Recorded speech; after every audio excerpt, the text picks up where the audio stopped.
India junction, खबरों का junction.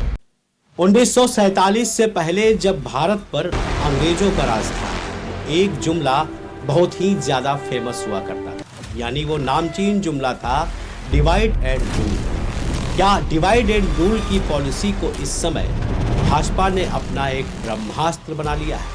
नमस्कार, मैं हूं पीयूष मणि अवस्थी। आप देख रहे हैं इंडिया जंक्शन की खास पेशकश the inside story. Inside story में आज हम बात करेंगे उन 4 धोखेबाज विधायकों की जिन्होंने पिछली बार हुए राज्यसभा चुनाव के दौरान समाजवादी पार्टी से बगावत कर भाजपा से नाता जोड़ने की कोशिश की थी। लेकिन ये 4 विधायक तो सुर्खियों में रहे। कुल मिलाकर लगभग 7 विधायक थे जिन्होंने समाजवादी पार्टी के साथ तब बगावत की जब उनको अपने विधायकों की बेहद जरूरत थी। मतलब राज्यसभा चुनाव में क्रॉस वोटिंग के जरिए इन विधायकों ने भाजपा के संजय सेठ को राज्यसभा की कुर्सी तक पहुंचा दिया और समाजवादी पार्टी के आलोक रंजन राज्यसभा का चेहरा नहीं देख सके। लेकिन अब जब सत्ता के नजदीक जाने की इन विधायकों ने कोशिश की और 10 सीटों पर होने वाले राज्यसभा चुनाव नजदीक आ गए, तो ऐसे में सत्ता के खास बनने की कोशिश में लगे ये 4 विधायक अपने आप को क्यों आखिर आज ठगा हुआ महसूस कर रहे हैं। अब जरा इन 4 विधायकों में सबसे पहला नाम भी जान लीजिए।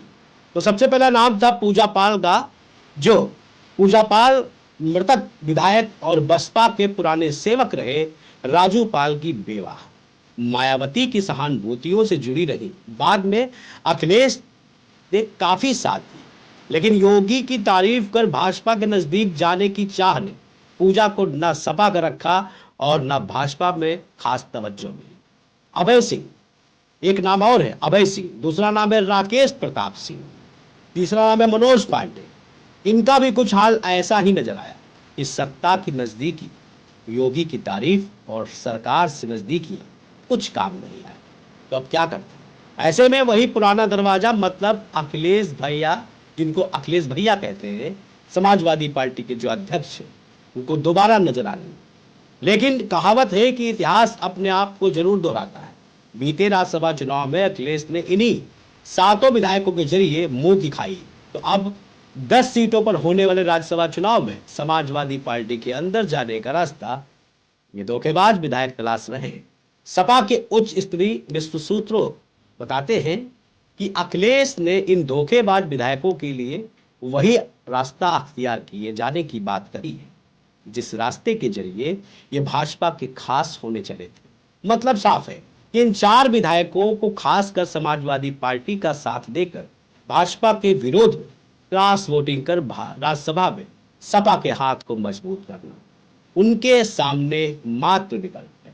और इस विकल्प के माध्यम से ही जो गद्दारी का तमगा इन विधायकों के ऊपर लगा है वो शायद हट जाए। फिलहाल चुनाव दिलचस्प होगा और यही चुनाव इन 7 विधायकों की निष्ठा और ईमानदारी को बयां करेगा। मतलब कि भाजपा ने अंग्रेजों की जिस पॉलिसी डिवाइड एंड रूल को अपनाने की कोशिश की थी और सपा के इन विधायकों को नजदीक लाकर इनको धोखा दिया।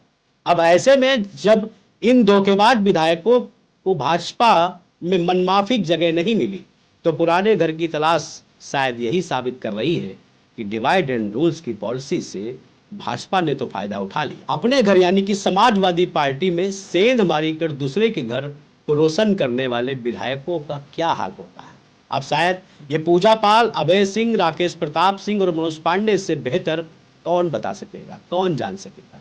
ये तो कहो अखिलेश का दिल है, जिन्होंने रंजिश तो भुला दी लेकिन जवाब बड़ा मुंह तोड़ दिया और जिस रास्ते से गए थे उसी रास्ते से ही वापस का रास्ता देकर न सिर्फ भाजपा को चुप कर दिया बल्कि अपने धोखेबाज विधायकों को भी मजबूत सजा देने लगी। द इनसाइड स्टोरी आपको कैसी लगी? अपना फीडबैक देना ना भूलिएगा। आज ही इंडिया जंक्शन को लाइक, शेयर एंड सब्सक्राइब करें और ताज़ा अपडेट के लिए जुड़े रहें। ऐसी ही दिलचस्प खबरों के लिए हम फिर हाजिर होंगे। तब तक देखते रहे इंडिया जंक्शन, खबरों का जंक्शन।